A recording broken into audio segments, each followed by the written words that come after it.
Good morning and Assalamu alaikum class 7th. Hope you all are doing good. So you all know we are doing unit number 2 of Robinson Crusoe, that is I Make a House. So what we have read so far, अब तक क्या हुआ है novel में?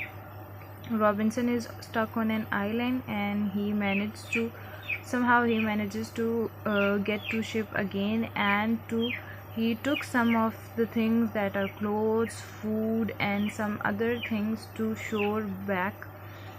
He manages to make 2 rafts and he loads cargo on those rafts and manages to get some cargo to the shore. Now he intends to make house for himself on the island. So let's see what happens next. We have read one part of this unit and we will be doing second part today. The second part is the weather changes. Having got my second cargo on shore, I set to work to make a little tent with the sails. Sails are sheets that are used to sail a boat. किसी भी boat को पानी पे जब चलती है कुछ sheets type होती हैं जो कि उनको पुश करने के लिए हवा की सिमत बताने के लिए, और जो पुश करने के लिए बोट को यूज़ होती हैं शीट्स होती हैं, उनको सेल्स बोलते हैं. Having got my second cargo on shore, जो सेकंड राफ्ट थी और उस पर सामान था वो शोर पे लाने के बाद वो काम अपने लिए एक छोटा सा टेंट बनाने के लिए काम करना शुरू करता है with the help of sails. जो सेल्स शिप पे लगी होती हैं, एक बड़ी सी शीट लगी होती है शिप पे, उसको सेल कहते हैं. उससे वो अपने लिए एक टेंट बनाता है. Into this I brought everything that might be spoiled by the rain or the sun. जो सामान उसको लग रहा था कि रेन स्पॉइल कर देगी, रेन स्पॉइल मतलब डिस्ट्रॉय, ख़राब कर देगी, तो वो उस टेंट में सारी चीज़ें अपनी उसने रख दी. I piled up all the empty chests and barrels into a circle round the tent. जितने भी बॉक्सेस चेस्ट्स थे, यानी जो जिसमें लोगों का सामान था, और बैरल्स थे, जो भी उसमें से था, उसने उनको खाली करके उनको टेंट के इर्द गिर्द रख दिया और पाइल्ड अप यानी ढेर बना दिया, उसका ढेर बना के टेंट के इर्द गिर्द रख दिया. In case of a sudden attack from man और वाइल्ड एनिमल्स, अगर कोई भी ख़तरनाक जानवर या लोगों ने उसको अटैक किया. When I had done this I blocked the door of my tent with an empty chest on the outside. So he has now made his tent for him, and he has piled up all the chests, and he has put all the chests and empty barrels round his tent. Tent बना दिया है उसने और अपने tent के इर्द गिर्द उसने सारे चेस्ट और बैरल्स रख दिए हैं. उसने दरवाज़ा भी ब्लॉक कर दिया है, एक एम्प्टी चेस्ट दरवाजे के बाहर रख दिया है. And with some boards on the inside, और अंदर से जो कुछ वुडन बोर्ड्स थे जो कि बोर्ड से वो लेके आया था, वो अंदर से उसने दरवाज़े के अंदर उसने रख दिया है दरवाज़े को ब्लॉक करने के लिए, ताकि उसको कोई उस पर अटैक ना कर सके.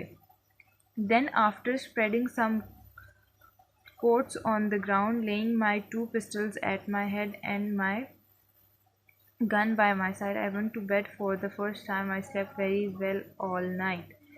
He spreads some coats on the ground. वो spreads मतलब फैलाता है. उसने कुछ coats जो कि वो शिप से लाया था अपना और दूसरे लोगों के, उसने ज़मीन पे फैलाए.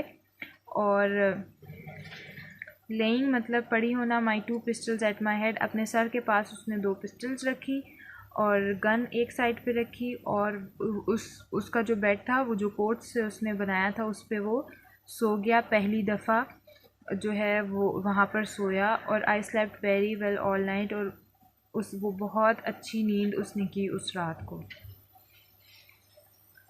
I now had many stores but I was still not satisfied. उसके पास काफ़ी स्टोर्स थे, मतलब इस तरह की काफ़ी उसने चेस्ट और बैरल्स एम्प्टी करके स्टोर्स बना लिए थे, पर ही वॉज नॉट सेटिस्फाइड, पर उसको वो सेटिस्फाइड नहीं था. While the ship was there I thought I ought to get every thing out of it that I could. काफ़ी चीज़ें वो ला चुका था, लेकिन वो चाह रहा था कि वो और भी चीज़ें ले आए. वहाँ पे शिप अभी भी मौजूद थी, तो उसको लग रहा था कि उसे और भी चीज़ें शिप से लेके आनी चाहिए. So every day at low tide I went on board and brought away something.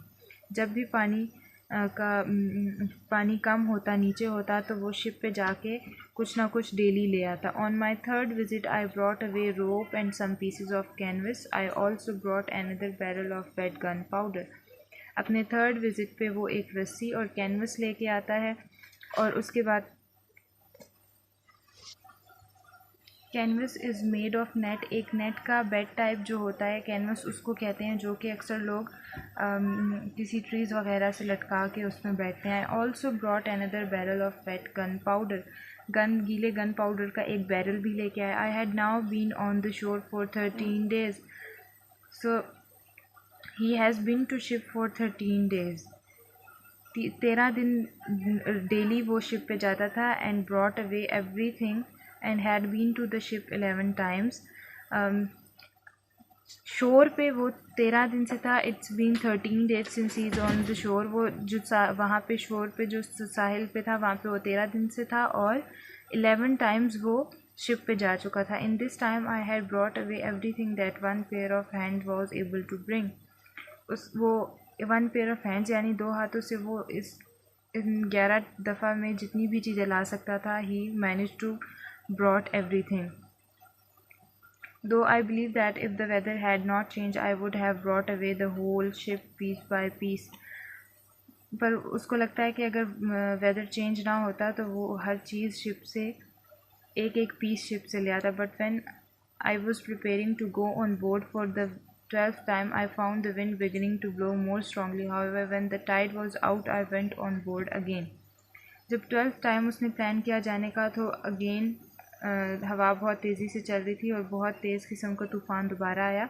However the Tide यानी पानी जब नीचे था, ज़्यादा ऊंचा नहीं था, तो दोबारा उसने शिप पे वो दोबारा गया. Although I thought I had search the captains cabin very carefully, I still found more things.